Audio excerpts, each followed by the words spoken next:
shaved off me beard there on Saturday, 'cause I tried to make a little bit of an indentation on my mustache forward slash beard. And like many a time before, went a little bit too deep with the Phillips razor that I used for the shaving and preening of my face.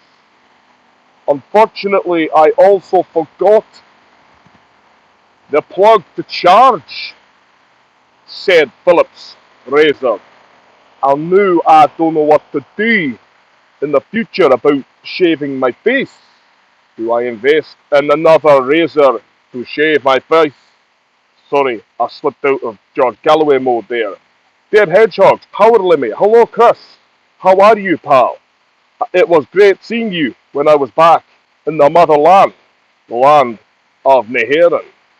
Manda, now you look even more like my husband. He's Scottish, and I prefer the shaved face shaved. Carl Streitberger, nice to see you, pal. How are you? I have been reunited with my old pal, Quato. Quato, Quato. It is good to see you. I haven't seen him for nearly a month, as he has been on a countryside retreat. He is a great friend of mine. Hello, Mr. Malish. How do you do, pal? I'll ditch the George Galloway-esque style of talking, and as if I am somehow presenting the mother of all talk shows that was on Russia Today, but now has been removed thanks to the conflict that has ensued. Nice shade, says Chris J. Um, okay, you might have seen on Twitter that some bad bastards finally fucking went and burnt down the Casa del books. I can't really say too much on it because there's an ongoing criminal investigation. But I have to say, whoever it was, fuck you. You know, people don't mind a bit of a laugh and a joke, and of course, it was an iconic part of the East Mayo landscape now because a lot of people have over the years gotten a lot of love out of the show. That is the Hardy Books and the DOS Palace that was Eddie and Buzz's cottage. Upon further discussions with some local lads who kindly phoned me to alert me to the fact that there was indeed a potential arson attack on the place. Um, Someone had dropped a pin on Google Maps saying the Hardy Books cottage, which obviously invited Viper disciples, Skyboy fledglings, and ultimately absolute headers. They just had to go too far. It's unclear whether or not it was a deliberate arson attack or if indeed it was something due to the heat. But I mean, that house has been there for more than 50 years, and we've had hot days in the past. Even though, upon talking to my mother, oh, the heat! I've never seen heat like it. Sure, it's fucking 27 degrees, 28 degrees here. And I saw something on Reddit lately being like, debunked. People saying it was in the 30s before are talking shite. And then you get these wankers who are presumably civil servants who spend most of their time arguing with people in Reddit sub forums are like, these fucking people are pure contrarians. It's like, mate, look, I remember in 1995 when I was on holiday in Roscommon / Mayo, I was in Boyle, and it was one of the most glorious summers I ever recall. So it is now the time, late July, early August, is peak fucking summertime. You know, it's like, yes, we're going to have hot days. Yes, there will be forest fires. And a lot of these forest fires are natural cycles within nature. And it also comes down to mitigating the natural phenomena of forest fires by having trenches dug within the forests and removing dead wood and having controlled. Please,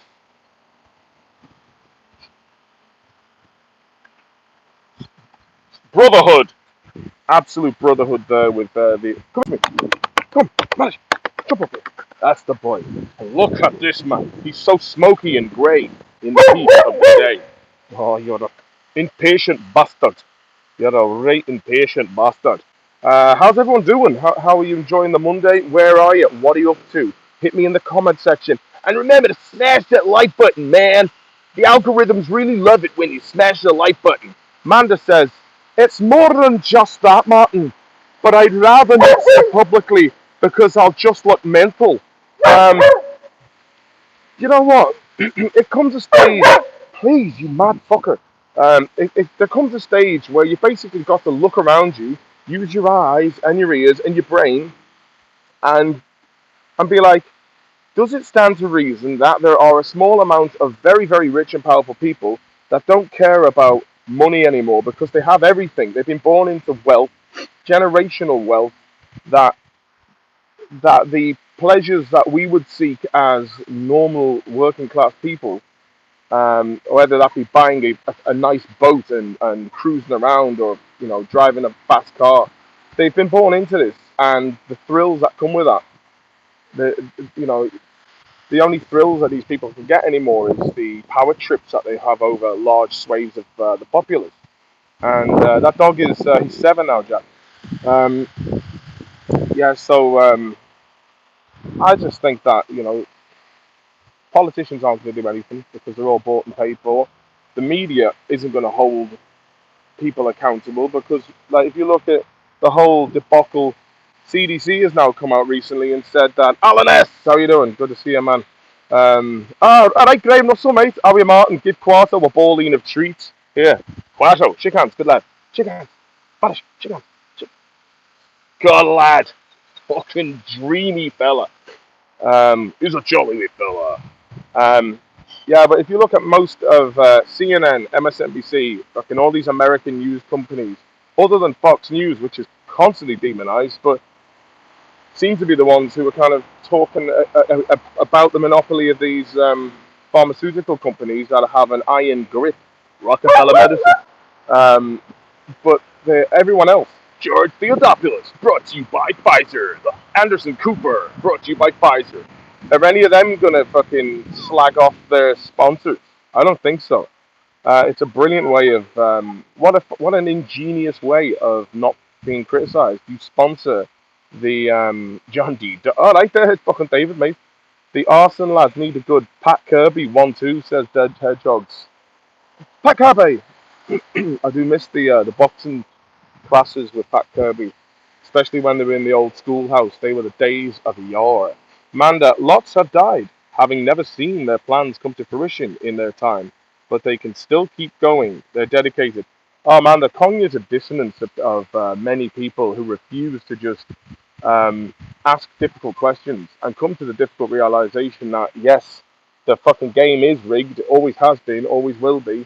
Um, that, like I talk about it a lot.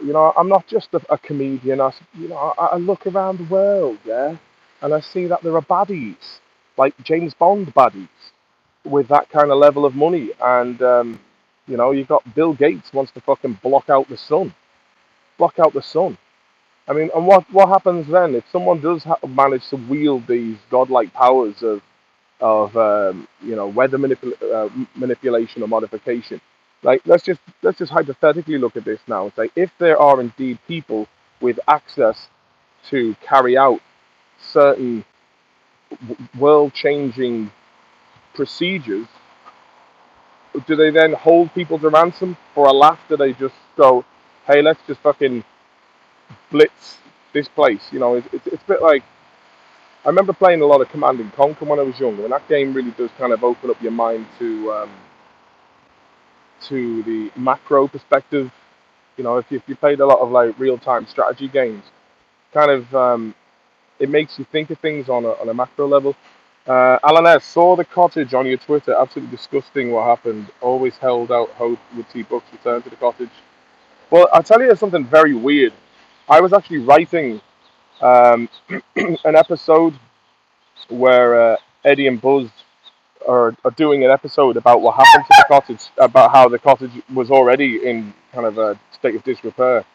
And next day, I get the phone call that it had been burnt down. I was like, there seems to be a lot of weird shit of art imitating life or life imitating art. Let me see. Roshi Mac, sorry to hear that Amanda, there's so much going on. What was going on there? I missed that one. Roshan, same happened to someone close to me. I begged her not to get them to listen. Um, Jack lad, did you see what the World Economic Forum would be saying about us? Saying it's our fault for damaging the environment and not them with their big factories.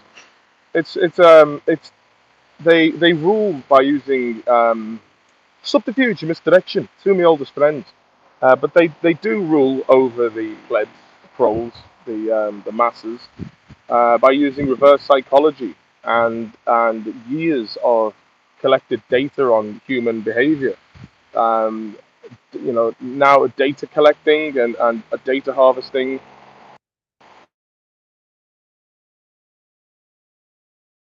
Um, they use this to predict via algorithms what people will, how they will behave. I mean, and this all goes back to, I suppose if you take it all the way back to Sigmund Freud's nephew, Edward Bernays, the godfather of PR.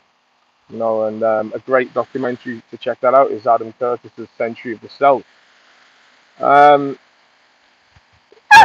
I might get, I'm not saying I'm like 100% accuracy on the things that I say, and if I'm wrong on any topics, I will be. But I do have a dedication to veritas, to the truth, to know exactly what's going on. I don't know why I got so hung up on it, but it's been about come here, it's been about 12 years of this now. And yeah, sure, I've got a lot of personal truths about my own self, and I could be doing more, and I could be more productive. Um, there's all of us as individuals. There are things we could be doing better. But there are also opportunities that have been covertly stolen from us by people at the top. You know, but there are things we can do to, yeah. I focus on this shit a lot, but maybe if I spent more time just focusing on the things I should be fucking doing to make the world more of a fun place. But I'm going off on another tangent there.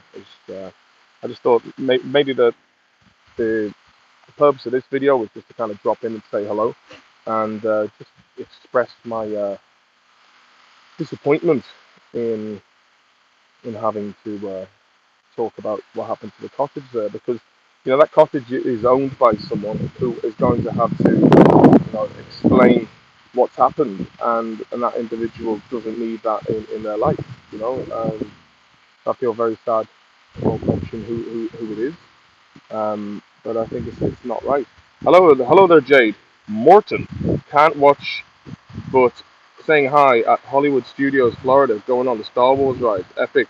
Well, enjoy your day out, Jade. Fair play to you. You've earned it. Roshi Max, such a shame regarding the cottage.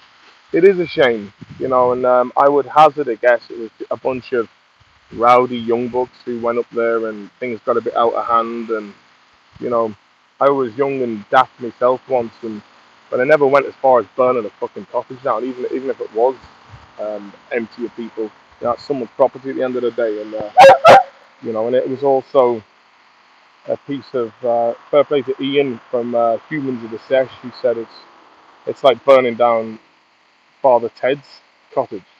You it's a part of, for many people it's a part of culture that the Hardy Books itself as a TV show got a lot of bored kids through Monday evenings with the idea of having to face a whole week of school in the winter, and watching that of a Monday night was a night something to look forward to, and that's how I used to be when I was in school, and you know even adults and kids of all ages enjoyed it. Shouldn't be watching it if you're too young, but hey, I watched 18 movies when I was a kid, man. I watched Prey there the other day, the new Predator movie. Quite enjoyed it. Quite enjoyed it. It was the film reviewers were saying this is the finest film that ever been made. It was a good film. I enjoyed it. There was a nice bit of jeopardy and tension, and yeah, I enjoyed it. But I think about once a year I always have to watch the original Predator. What's got Billy so spooked? And then, long tall Sally, she real sweet. Give me everything that a brother needs. But have me some fun. I'm gonna have me some fun. Oh. Wow, what is wrong with you? Such a passionate beast. Such passion. The passion burns in his little Russian heart. Let me see. Joshua Davies, how are we getting on? I've recently seen it in disrepair. It's a shame that people resort to that for fun. It happened to our school after it moved. People thought it would be fun to go and burn the place down. Well, there was a police sergeant or a police commissioner under Giuliani in New York years ago who brought in the zero crime, zero, what was it, zero tolerance. Um, and it actually really helped clean New York up considerably. So, like, if you were caught hopping over the train or public urinating, like I was caught twice, um, they do it like they would catch people with outstanding warrants, and the same commissioner had a thing called the broken glass policy.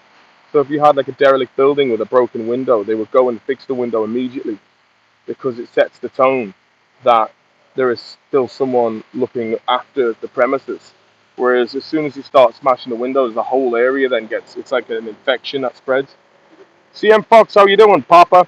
No such thing as bad kids, only bad parents. Well, in 98% of the case, the other 2% are sociopaths or psychopaths. Then doesn't matter how good the parenting is. Yeah, I mean that's true. But, and psychopathy or sociopathy is genetic, maybe some sort of learnt trauma. And often, as the case, you can have secondary psychopathy that comes from learnt behavior, such as being institutionalized in military or police, or whatever or whatever it is that has power over others. And we see that with if you look at the protests in Holland with the farmers, because it is very entrenched in the World Economic Forum over there, as the Prime Minister of Holland it was read out once in Dutch Parliament by some young lad with a big thick head of hair, saying how he really enjoyed reading Klaus Schwab's Great Reset book, and he was pretty much fully on board with the policies of the Great Reset. And you know, it's a huge phenomena that has German and Dutch farmers protesting about. I think it's like 12,000 farms are going to be removed from the farmers. Um, Again, Bill Gates buying up shitloads of farmland. Why nobody's talking about this? And it's like it's time. Like the only people who seem to be talking about this is independent journalists, and then it's like fact check Reuters. I saw someone on Twitter the other day using Reuters as a fact checker. Uh, you know, um, so CM Fox, Lord Skidmarks, I do miss the €9 substantial meal. Yeah, because you couldn't have a meal. I mean, like that. If look back, right, of the theatrics and the nonsense of 2 years, I was glad that I went back to Ireland. I felt very sad that my children, whom I love deeply, had missed out on such um, momentously joyous occasions with their family back in Ireland. And when I was over there, I felt a real strong sense of resentment. And thankfully, um, you know, I didn't have to go. I wasn't in the situation where we were burying a loved one and we couldn't sit beside each other and console each other during a funeral. But for those people looking back, and this is what I was saying, like it goes back to these fuckers at the top who are basically pulling the strings for their own gains. They rely on the ignorance of the masses, which are basically mind controlled by repetition through disingenuous media. And then you have like the security forces that have like learned psychopathy. And when I talk about the Dutch protests at the moment, you've got police who are just basically beating protesters up, and it's like, okay, you've got carte blanche. And one second here. Mark Shortall, Martinine, working away, just dropping in to say, all right, hope you're well. Hello there, Mark. Good to see you, Papa. But what I was saying about it's like here in Sweden, you've got these like you've got the police who are pretty much sound. They don't really they're quite reasonable. Like the rule is, if you find yourself in a situation be polite, be respectful, and you know, plead the fifth. I know it's an American expression, but you don't need to give a statement, until you speak to your legal representative.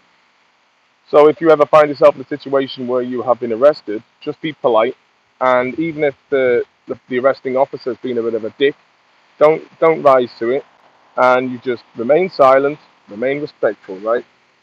Um, but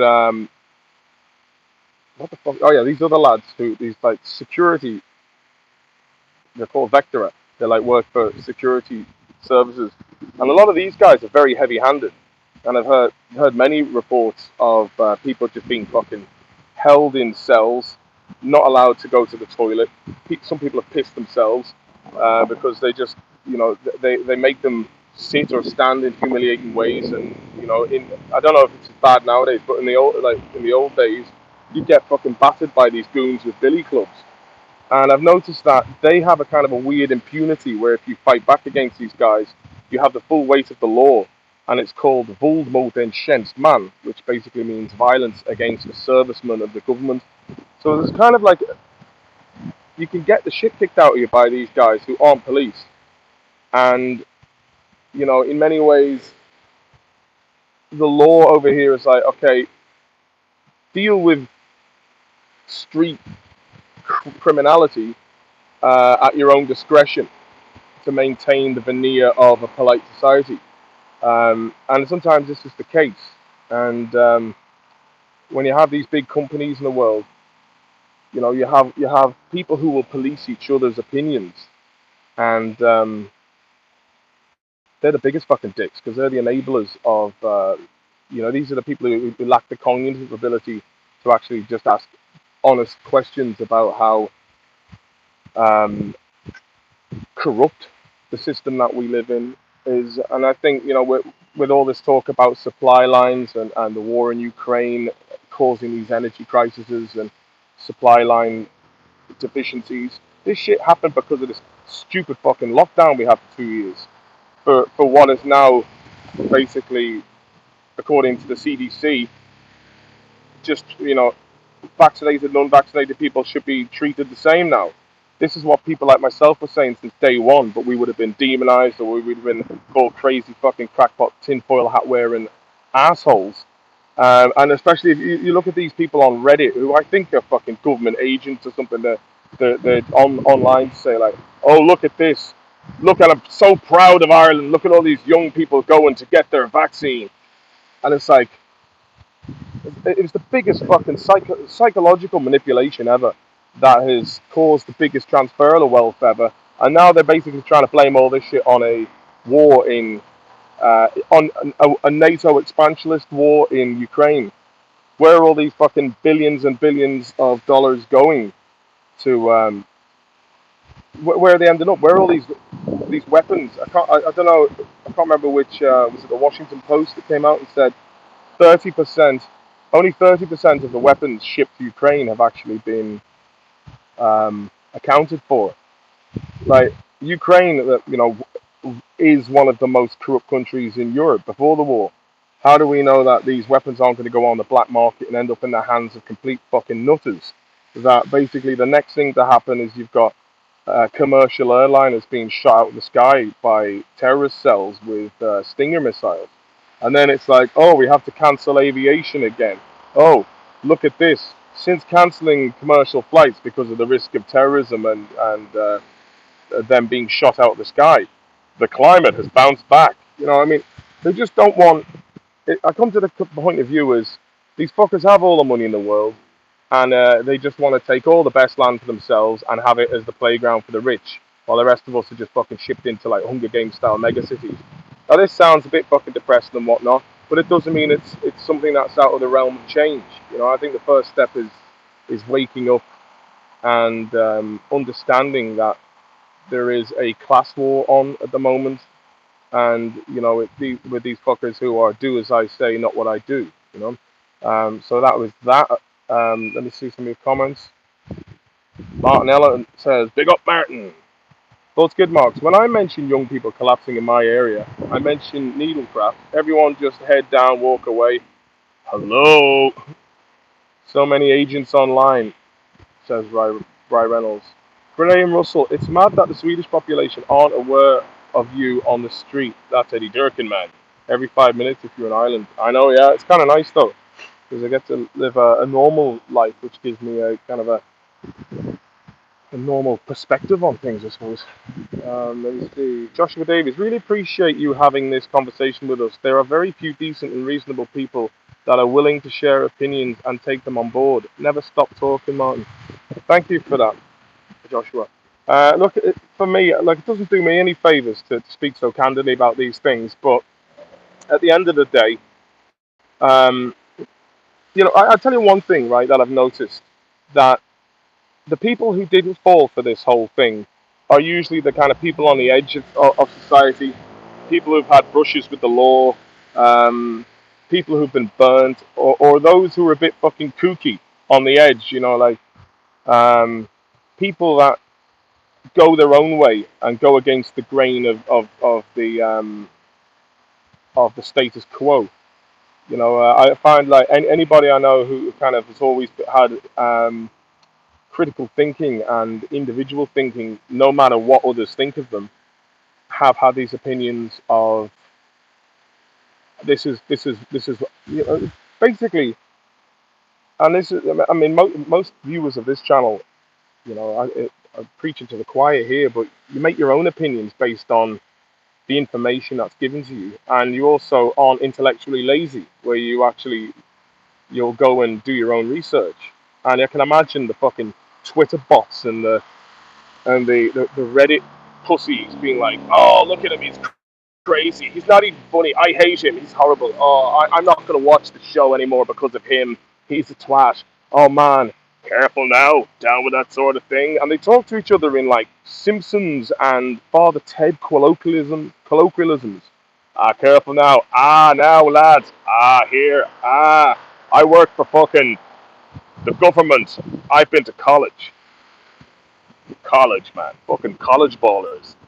Um, Ariok is Irsi. Sorry if I butchered that. Imagine having to manage the country. I'm making no apology for the miscreants in control, but just look at what you'd have to manage. Be a nightmare. Yeah, I mean, look, you know, I get what you're saying there, but you've got to lead by example. And if you have a leadership that that makes sacrifices for the greater good, if you have leadership that genuinely puts the interest of their constituents at the forefront and not the whims of these NGOs and um, these think tanks. If you have someone who stands up against these powerful entities and goes, "Nah, man, I'm here to represent the benefits of all of my people," then those people will look at those leaders and be like, "Okay, this is a leader that I can respect, and their conduct is something that we can hold on a pedestal as a standard of excellence." And then it's like shit rolls downhill. And if you've got somebody who speaks clearly, who isn't media trained, and shoots from the hip and speaks from the heart, yeah, of course you're gonna have, like, when you have somebody who speaks truthfully and speaks truth to power, the truth hurts, and a lot of people can't handle the truth. Fucking Jack Nicholson job. And you know okay, basically, if you go if you feel if you've come down with a serious illness and you go to the doctor, and you're in let's say it was a cancer diagnosis, God forbid, you would want to know what the hell is wrong with you so you can go and find a the best possible protocol of getting yourself recovered and healthy again. But if a person walks into an office and they've been told that they have cancer and they need chemotherapy or whatever medicine that can be applied to their ailment, if someone goes, well, look, There's something wrong there, yeah. But I can't say. I would like to say, but I can't say because you're going to be upset with the answer. Then you're not going to be any none the wiser, and you won't be able to fix the problem. And I think people just need to fucking speak the truth, as if it is a truth that is an irrefutable truth, because you can't build a house on shifting sand. And I think that the whole thing goes for leadership. If a population of a nation can't trust the people who have been elected, and often the times they haven't even been elected, that it's basically a someone else comes in to replace a leader who's resigned, like Radker in Ireland when he wasn't even elected, and he was also a World Economic Forum fucking lover boy. Same with Boris Johnson and all the and fucking like I don't know what kind of shitty genie in the bottle is going to come out after is it Liz Truss? I don't know, but like the same with in Sri Lanka, they were like, right, we've got rid of a very corrupt president there, only to be replaced by another World Economic Forum global leader. And I think more and more people are now waking up to the World Economic Forum. That used to be some little innocuous think tank where people would go and discuss things. Like I was only made aware of Davos 3 years ago, 4 years ago, and the more and more it comes out, the more fucking nefarious it seems to be. I think you've got the Council of Foreign Relations, you've got the Club of Rome, you've got the Council of 300, you've got the Bilderberg Group, the Trilateral Commission. There's fucking shitloads of them, man. There's all these think tanks. You've got George Soros and his Open Society that basically contributes to just fomenting chaos. I mean, like a lot of people would disagree with me, but I quite agree with. He's got some very progressive policies. The dude is a fucking hedge fund banker. He crashed the Thai currency. I think it was in 1995, and the English pound in '92. He causes recessions, mops up the chaos, and then has fucking goon squads ready to be activated anytime to create more unrest, and then profits off the unrest. Then, um, so like we've got a lot of fucking dodgy characters out there, and I don't know what we can do as a grassroots movement, but I think parallel society. I think we've got to fucking plug out of it, go back to bartering. Time is money. Um, your true wealth is community. Your true wealth is your family, is your close friends, and having a community that you can use your talents to help them, and whether it be labor or connecting them with other people that they can progress. But I think like with this cashless society bollocks, we need to get we need to go back to bartering and trading services with each other, and growing our own food again, and getting your hands dirty, and if you have any bit of land, get a polytunnel, start growing your own herbs and vegetables and potatoes.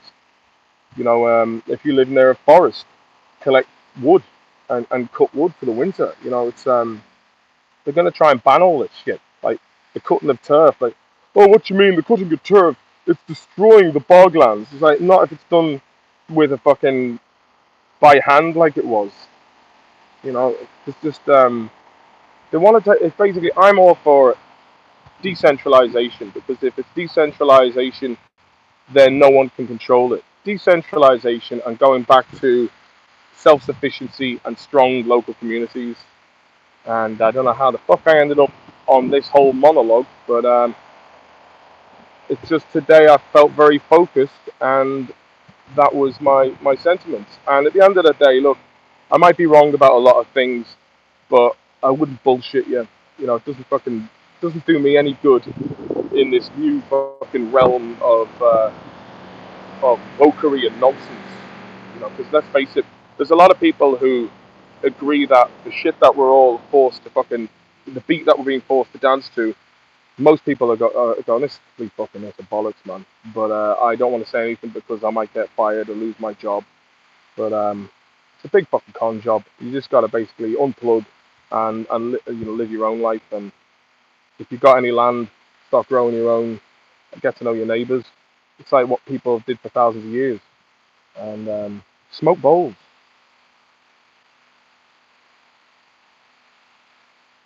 I see the dog has been bored to tears.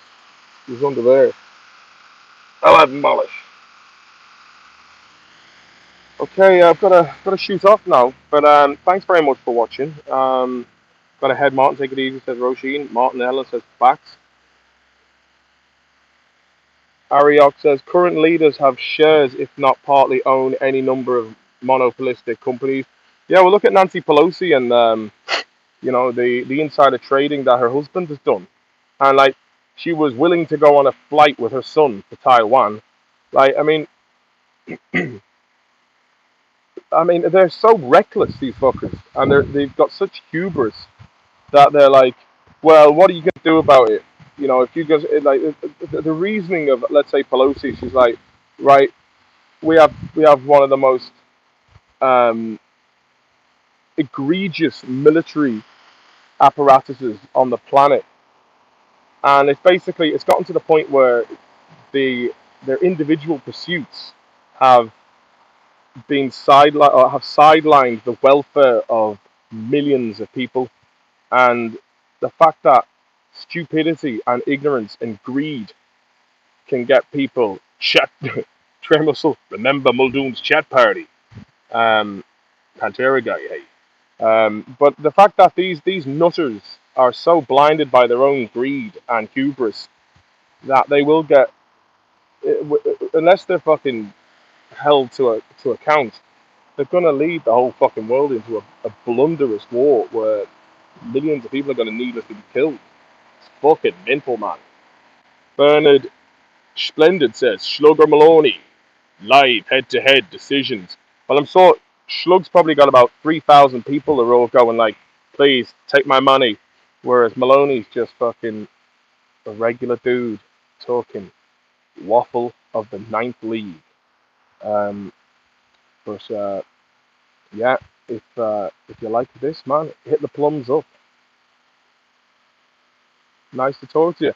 Well, I'm gonna head off now. It's been great hanging out with you. Sorry if it was a bit like one-sided traffic, but like I just thought there's a lot of things. Shalom, there's a lot of things that I haven't I haven't been able to articulate, and today just felt like a good time to kind of get it off my chest. And I reckon hopefully we'll have another live stream coming up later on in the week. Is it Pantera guy? I'd rather a waffle to a carrot for a Fox Pantera guy. Martin Ellen, much love, Martin, and chat and peace. Bry Reynolds, I don't care what they say about you, Maloney. Good lad, Bry. That's the fucking way to have it. Right, well, I'm going to hit the road, lads and ladies. Lovely talking to you all, and it's a nice little community we got going in the chat there. And I wish you a very pleasant and productive week. And hopefully, I'm going to get back into writing these mini episodes of Pub Talk because they are my first priority. Got to get them done and bring you guys a return to form where we get the Bucks lads together again, and yeah, just start making some comedy, man, and make the place, give the world a few laughs. Like, that's the best medicine, and humor has taken down the most evil of empires. So, speaking of which, I have to say something funny, right? So, after Trump's gaff was raided in Mar-a-Lago, you had all the usual fuckers on Twitter. You had like Brooklyn Dad Defiant, whoever he is. He's got nearly 1 million subscribers, and you're like, he's been paid, and it's like his whole existence and like him, Kathy Griffin, and Michael Rappaport. Yeah, fucking. I can't understand how some people like like Trump is living in their heads rent free, and it seems like talking about Donald Trump. Yeah, we all know he's a greasy businessman from New York, man. Do you know what I mean? But he's a funny bastard. It's like I saw a video of him where he was talking about um, talking to these Native American army veterans, these old guys. He goes, "I gotta thank you guys. You've been around a long time, but there's someone in Congress who's been around longer.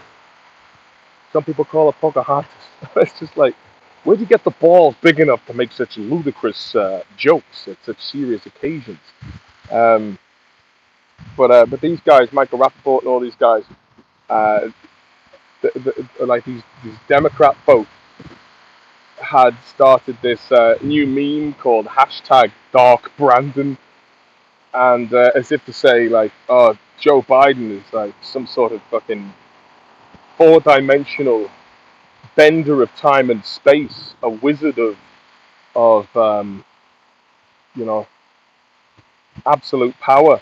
But then some people have started going, Dark Brandon, it's shower time, Ashley. So it's that really backfired splendidly, which is quite funny. But on that note, everybody, nice to see you, and I wish you all well. And we'll talk to you soon. Quadho sends his love. Looking to bless.